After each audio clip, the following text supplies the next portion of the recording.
start this thing until we see result. We have to focus on seeing result. Once we see result, our leader will be the person to stop whatever that is going to be happening from now on. So we are going to continue until we see result. I want you people to understand something. No matter what, no matter how we believe in what is going on, you can never trust Nigerian politicians. That I can assure you, not to talk of trusting the Fulanis who are in control of power. So you can never trust them. They have promised that they're going to look into the political solution. The sign we are seeing is not encouraging. Okay? We've seen things getting deteriorated by the day. We've seen things getting worse. We've seen our leader crying out. We've seen a lot of things happening just, immediately after the promise of this going to look into this. And we see the counter coming from the northern group and all that, these kind of things, we cannot just sit back and watch. And yes, of course, I told them, but they never listened to me. So now, one thing is that it is going to be on and off. Our leader, they will be, doing a lot of things to our leader, and then they will come back again, and they will try to treat him nice, and then they will treat him bad again, and they will try to treat him nice again, and they will treat him bad again, and they will try to treat. So it is going to be, this is the impunity that we are talking about in the system. So if you're expecting our leader to just have a free hand and enjoy himself in DSS dungeon, you are making a mistake. So until he is transferred, if they don't want to release him now, until he is transferred out of there, we can never be at rest. So what I'm bringing forward this evening is the level 2 of the civil disobedience we are going to adopt.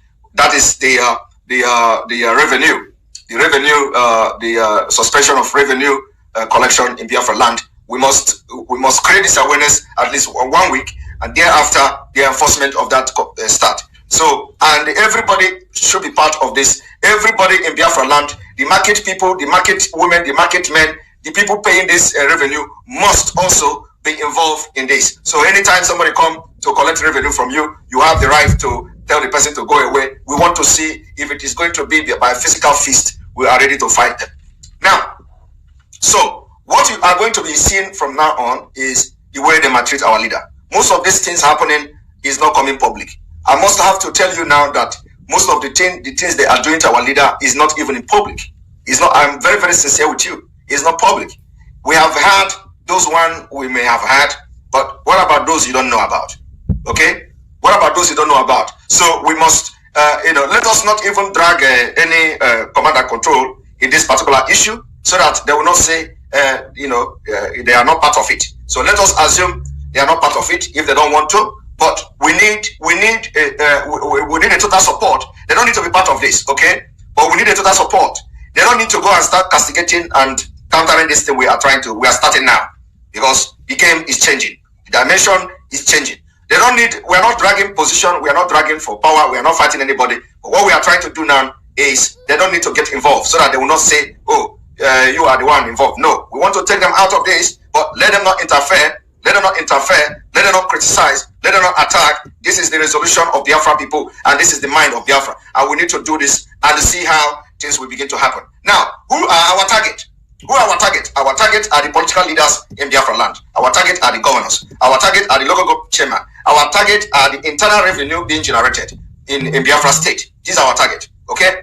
Now, another thing is that in case you do not understand what is going on, I want to remind you today that if you go and watch and listen to the voice note of Adekule and Shetima, the voice note that leaked after the election of 2015, everything said on that voice note is happening now. That's exactly what they are doing now. But of course, some of you may have forgotten the voice note, the leaked audio between Shetima and some Adekule. So I'm going to play part of that audio because everything happening now was in that audio. When that audio leaked, we picked it, we teach on it, we made lectures and on it, and we were telling people that this is exactly what is going to happen, but people did not believe us. Okay, now let me tell you what has happened from that audio. Now, Lagos State have a special status. Their special status has been given to Lagos State. Okay, it is because of that special status that they are demolishing your house today in Lagos. But when we said it, you didn't believe us.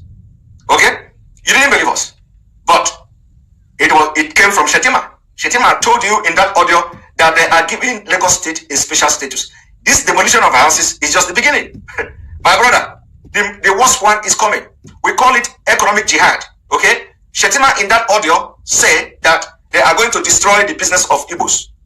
That's exactly what is happening in Lagos. They started it in Lagos. Now, let me tell you, they gave the special status to Lagos and Abuja. That is where Igbo have the biggest investment in Nigeria. Lagos and Abuja.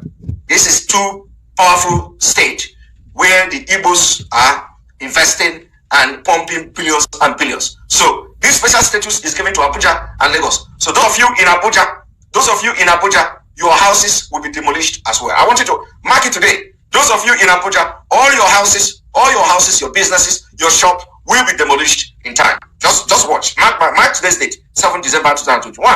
And then those of you in Lagos, don't think the case is over. Don't think it is over. They are going to demolish more. And they are going to be demolishing those places where Igbos has pumped money and developed. They're going to demolish all of them. It is not anything else. They tell you it's illegal structure, but the government approved it. They tell you it is this, but some of them have the CFO in Abulado. In Abulado, when they put bomb there, all the structures there have CFO. They have government signature, but they have come to tell you they bombed the place. First of all, they bombed the place, and today, after bombing the place, they came to tell you that the federal government purchased the land in 1970 something. So what is happening now is already planned something.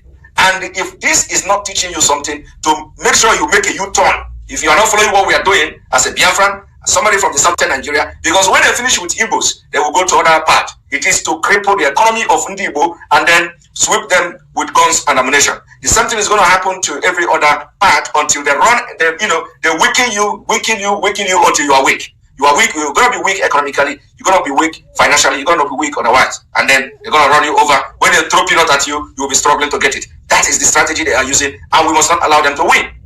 Now, so the issue of the economic sanction I was talking about, we are going to implement this economic sanction, which is stop generating revenue in Biafra state. Now let us visit some of the states and see what what they are generating as revenue. So I want to be searching it so that let us see state by state.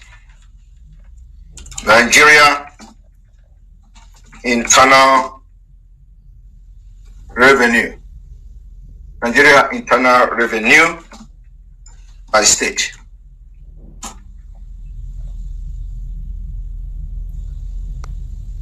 Nigeria internal generated revenue at state level.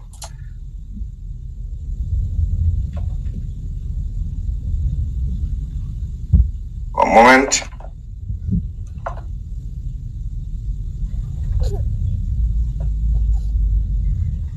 Internally generated revenue at state level.